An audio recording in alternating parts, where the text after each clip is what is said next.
I want to give you a few ideas about cereal rye cover crop seeding rates ahead of corn when you're using financial assistance programs. I've been talking to some farmers recently.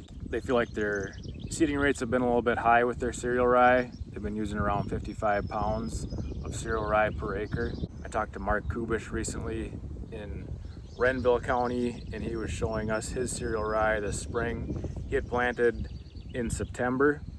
He drilled in his cereal rye and had a really good catch, and he felt that 55 pounds is way too much, and he'd rather get it down to around 35 pounds.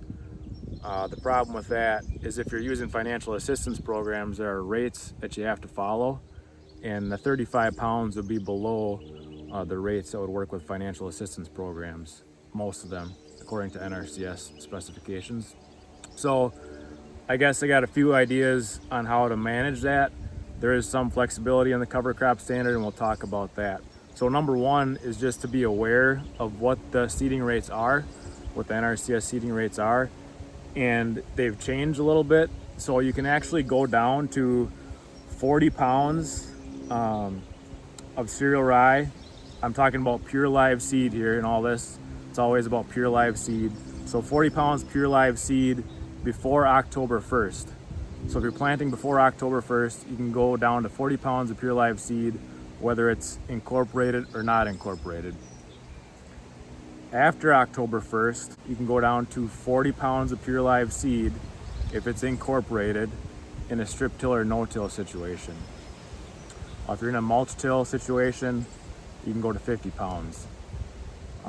And all these rates I'm talking about, these are for cereal rye single species, so just straight cereal rye is when you can go down to 40 pounds. So that's a good option, just to get your rates down there as low as you can and still be within the seeding rates. So for bulk seed, if you're at 85% pure live seed, you'd be looking at around 47 pounds of bulk cereal rye to be applied to meet that. So that's option number one that would apply to most situations.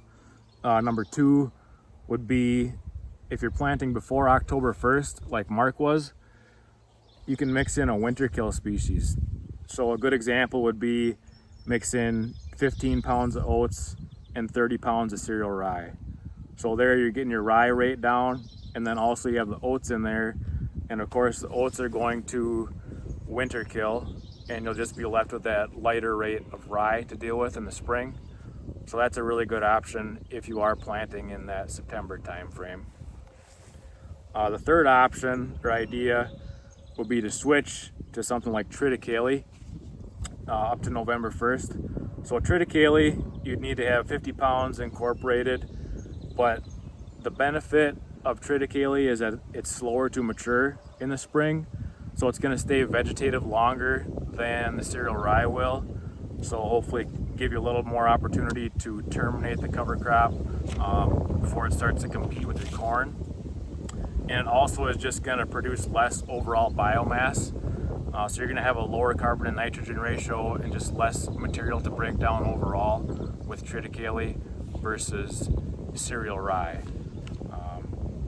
The downfall of triticale is that it's not as hardy, as winter hardy as cereal rye. So people use cereal rye because it's very winter hardy. It's pretty tolerant to herbicide carryover.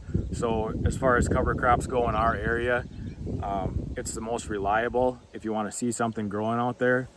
But triticale will also overwinter in most situations, but it is more prone to winter kill. So those are just a few ideas about how to get your cereal rye seeding rates down if you want to.